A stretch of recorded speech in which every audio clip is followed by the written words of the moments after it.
gue Tia, mahasiswi keperawatan dari Universitas Airlangga, lolos jalur mandiri. Gue Raffi, mahasiswa manajemen dari Universitas Indonesia, lulus jalur mandiri juga. Nah, kalian kan lolos dari jalur mandiri ya. Kalau boleh tahu, tahapan apa aja sih yang udah kalian lalui? Oke, kalau dari gue sendiri, itu Universitas Airlangga itu ada 3 gelombang penerimaannya. Nah, gelombang pertama itu tes, gelombang kedua juga tes, dan gelombang ketiga itu dia hanya penerimaan skor UTBK, cuma di beberapa jurusan aja, kayak S1 keperawatan dan D3 keperawatan. Kalau di gua, Mandiri Universitas Indonesia ini namanya SIMAK. Nah, di SIMAK ini tuh macam-macam, ada SIMAK internasional sama SIMAK yang biasa. Nah, kalau di SIMAK internasional ini atau SIMAK KKI ada 2 gelombang. Yang pertama itu sebelum UTBK dan yang kedua setelah UTBK. Nah, kalau gua sendiri ini lulus jalur SIMAK reguler. Nah, di SIMAK ini kalian bisa milih mau kelas reguler atau paralel. Kalau yang di jalur yang gua lolos, materinya itu ada 7, yaitu yang pertama itu bahasa Indonesia, bahasa Inggris, sama matematika. Terus yang TKA-nya ada ekonomi, sosiologi, sejarah, sama geografi. Oke, kalau itu kan dari universitas yang kalian dapat. Kalian tahu juga nggak sih dari universitas lain tahapan apa aja yang buat dilalui dalam jalur mandiri? Kalau gue waktu itu sempat ikut mandiri UGM namanya UTUL. Nah, di UTUL ini beda dari UTUL tahun sebelumnya. Kalau UTUL tahun 2019 itu kalian tuh harus ikut ujian juga sama kayak SIMAK gitu. Tapi kalau buat tahun 2020 kalian harus nyertain nilai UTBK, raport, sama satu lagi kalian harus buat esai. Yang kedua, gue juga ikut jalur mandirinya UNPAD. Nah, di UNPAD ini tuh ada dua jalur. Kalian bisa ikut lewat jalur ujian tulisnya UNPAD atau jalur nilai UTBK, atau bisa juga nih keduanya. Kalau gue waktu itu ikut dua-duanya. Ada yang terakhir, ada juga yang gue ikutin itu mandiri Undip. Nah, kalau mandiri ini kalian tinggal nyertain rapot aja. Oke, kalau gue sendiri selain Universitas Airlangga yang gue ikutin, itu ada beberapa universitas juga yang jalur mandirinya gue ikutin. Yang pertama itu ada UPNVJ, Veteran Jakarta. Nah, kebetulan untuk UPNVJ ini, dia ini pembukaan jalur mandirinya ini sebelum UTBK. Jadi waktu kalian daftar, itu cuma milih jurusan yang kalian mau aja. Nah, setelah itu yang kedua, gue juga ikut UNSUD, Universitas Jenderal Sudirman. Untuk UNSUD ini dia penerimanya itu pakai jalur rapot dan skor UTBK. Nah, kalau yang UNSUD ini dia infonya untuk UTBK-nya itu, info jalur mandirinya itu setelah UTBK. Nah, yang ketiga itu ada UB, Universitas Brawijaya. Nah, untuk UB ini dia ada 2 gelombang. Yang pertama gelombang rapot, dan yang kedua itu skor UTBK. Nah, berarti banyak banget kan universitas yang ada di jalur mandiri. Dari kalian sendiri, gimana sih strategi untuk memilih universitas yang tepat? Oke, kalau dari gue sendiri, itu kalian lihat nilai skor UTBK-nya. Jadi di sini waktu di tahun kita itu kan banyak banget universitas yang nerima pakai skor UTBK ya. Jadi kalian lihat dulu nih nilai kalian tuh berapa, cocok nggak untuk masuk di jurusan itu gitu. Nah, kalau misalkan cocok boleh kalian pilih. Tapi kalau misalnya enggak dan kalian tetap kekeh mau milih jurusan yang nilai kalian itu nggak cukup mampu ya buat masuk situ, itu jangan dipaksain gitu. Jadi lihat dulu nilai kalian, terus juga lihat kemampuan kalian. Terus buat kalian yang terkendala sama biaya, nah sebenarnya tuh Universitas Indonesia, hampir semua universitas di Indonesia itu sudah menyediakan program KIP. Nah, kalian bisa aja langsung cari-cari infonya di website universitas masing-masing. Nah, kemudian kalian juga harus tahu ada beberapa universitas yang mandirinya itu nggak pakai uang pangkal seperti UGM. Nah, UGM ini di hampir semua jurusannya itu nggak pakai uang pangkal. Bener banget nggak sih? Nah, terus ada juga Universitas Indonesia, tapi kalau di Universitas Indonesia ini khusus jalur reguler aja. Untuk jalur kelas internasional sama jalur paralel kalian tetap harus bayar mandiri. Terus kalau di UNER sendiri itu dia ada banyak program untuk keringanan biaya juga. Nah, biasanya itu disebut KIP, terus ada beasiswa internal, ada beasiswa eksternal, dan program-program lainnya untuk keringanan kalian. Jadi buat kalian yang kehambat sama biaya itu, kalian jangan takut, pilih aja gitu. Kalau misalkan itu udah oke banget buat kalian, pilih aja. Nanti pasti ada hal yang ngebantu kalian gitu. Pasti ada jalannya. Ada jalannya.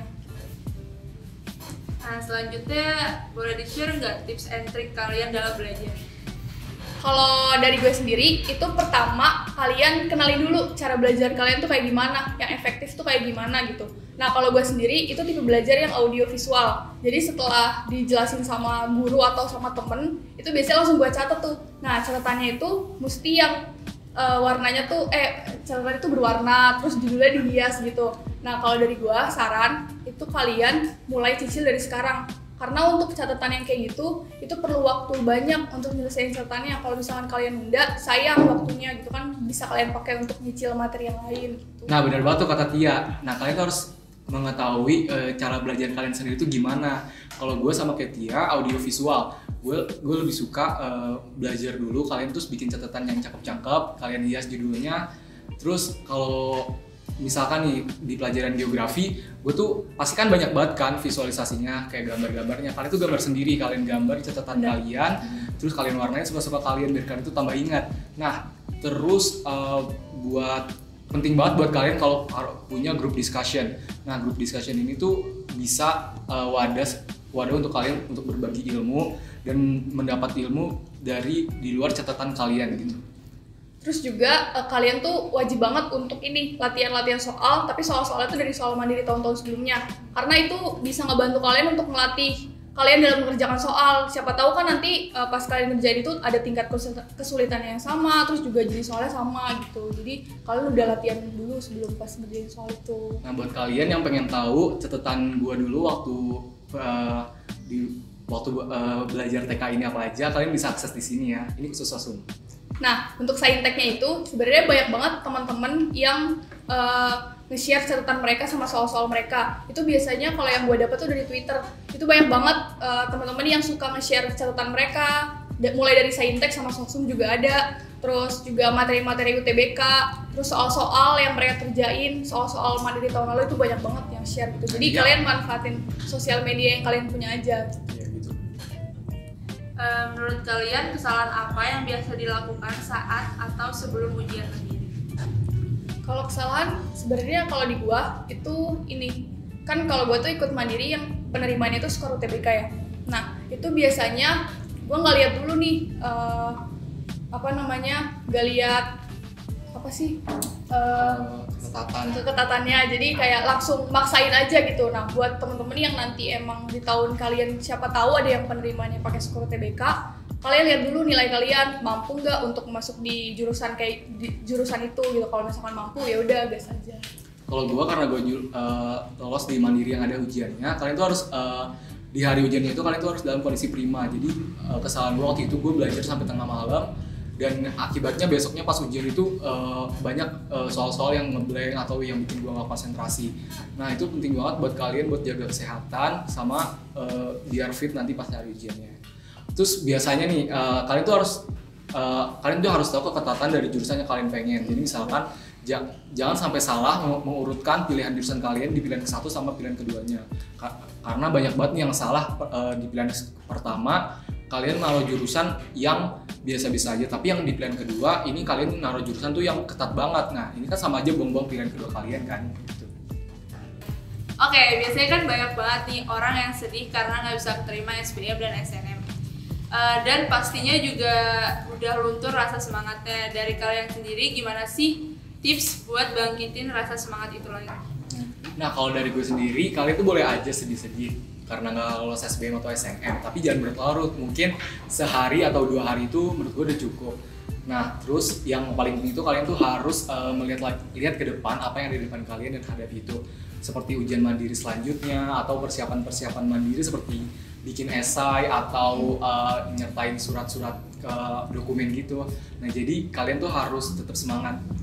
Terus juga ada di jalur mandiri itu bukan berarti kalian bodoh dan bukan berarti kalian tuh udah gagal. Nah jadi tuh setiap jalur tuh pasti punya kesusahannya masing-masing gitu. Kalian boleh sedih karena kalian ketolak di SNM dan SBM, dan itu manusiawi nggak sih? Kalau sedih pasti sedih.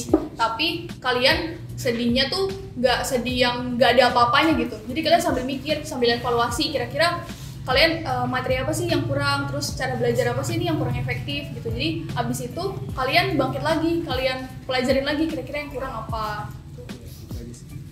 Oke, mungkin ada close statement buat para pejuang PTN tahun 2021. Oke, untuk teman-teman pejuang PTN 2021, dari kita pesannya sih yang penting perbanyak ibadah sama doa. Karena percuma kalian kuasain banyak materi tapi kalian nggak berdoa sama beribadah, karena itu jadinya ilmunya sia-sia. Nah, penting banget tuh kata Tia buat deketin diri kalian ke Tuhan, karena tuh jalur langit itu ada aja nggak sih itu Iya, nanti betul. jalannya. Nah, selain itu jalur langit ini juga bisa nambah optimisme kalian, jadi kalian lebih semangat di ngejar PTN-nya. Oke, mungkin segitu aja dari kita. Semoga apa yang tadi kita paparkan bermanfaat buat teman-teman pejuang PTN 2001. Intinya tetap semangat ya, tetap semangat. Terus semoga apa yang kalian perjuangin juga membuahkan hasil yang terbaik. Amin. Oke, sekian dari kita. Gue Tia. Gue Raffi. Bye.